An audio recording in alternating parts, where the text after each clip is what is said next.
What's up, fish room fanatics? So, quick update on the upstairs tanks. I'm only going to do the couple in here right now. We just covered the killifish. I'm going to give them a little bit of time to grow before I show them to you again, so there's a progress update. But these guys have spawned twice so far, and they have eaten the eggs both times. They have eaten the eggs both times on day 2. I don't want to pull them out until I know for sure the eggs are going to hatch, because they're new. They haven't been alone together yet. I want to make sure that the eggs will hatch first. Once I see them wiggling and I know that the eggs are getting fertilized, even though I'm pretty sure they are, I always like to be safe. Better safe than sorry. Once I see them wiggling, I will pull the adults out, pop them back into here, and we will have some angel fry as well. Super Veil's doing really good. Getting big. How these guys are getting so big.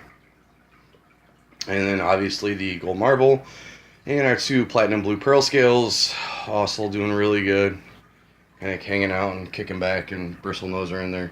There's at least 2 chocolates, and there's I think 3 albinos, and then we have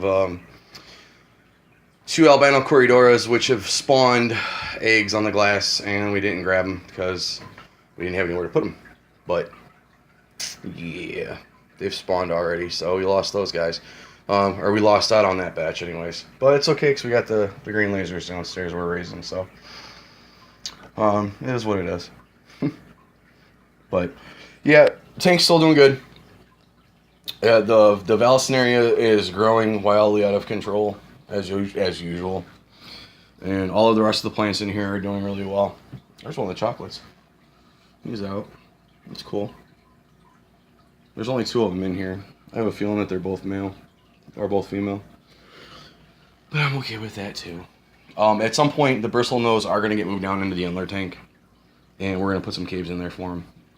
Just to see what happens with them. Since we don't have to put as much effort into them as the corridoras.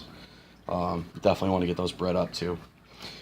Speaking of breeding, and I brought it up in the last video. If you guys haven't already, join your local fish clubs if you're into breeding. Most of them have a breeding award program or a BAP program.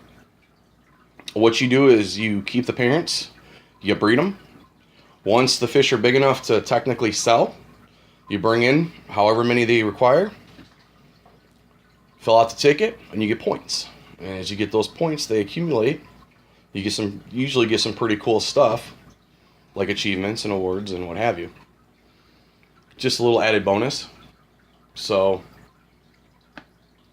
it's something just to know. If you're interested in breeding, it's just an added incentive. We don't really do it for any other reason than we love doing it. That's pretty much the sole purpose of it. But check out your local fish clubs. Usually there's a membership fee. I know ours is, I think, like $20 a year. Or $40 for a family or something. I forget. I don't remember. But they have usually meetings which are really cool, where they have special speakers come in and cover topics. I know at ours we just went over talking about loaches not that long ago. And we got another one coming up in a couple weeks that we're going to as well. So, check it out. They're usually a lot of fun. The auctions and the swaps and the meetings and the programs, and you get to meet a lot of other people that are into the hobby, and you get to learn tips and tricks from each other and kind of talk about what's going on and anything new and exciting. And a lot of times people are willing to trade fish if they're into breeding. You can say, hey, I've got, a breeding group of this fish. What do you want? Do you have anything you want to trade? And they'll say, yeah, I can trade you this. You go, okay. And you guys trade fish and you breed them up, and then you get the BAP points. Which is pretty cool in my opinion. So it's just something to keep in mind. I know the camera's kind of cockeyed, but it's just something to keep in mind. I'm not going to talk about it at like a super long length, but to me it's really cool. I enjoy doing that kind of thing, or we do rather even. So if you're into that, check that out. It's definitely worthwhile. If you're in the Milwaukee area, Milwaukee Aquarium Society, that's where we're at. Awesome group of people. Every time we've gone to a function, it's been great. Haven't had any issues. The auctions are amazing. The swaps are amazing. Green Bay is the same way. Unfortunately, Green Bay is like 3 hours from us, so we don't really do the club thing because it takes forever to get up there. But we do the club through Milwaukee instead. But we do go to the auctions and the swaps out in Green Bay as well, so, and Madison. Um, but yeah, it's definitely worth checking out if you haven't already, if you're not a part of it. Usually there's a Facebook group where you can look it up online and there's a bunch of details on it. So something I would encourage you to do if you're into the fish keeping hobby is join your club. Even if you're not into the breeding program, it's a good way to get a lot of new fish.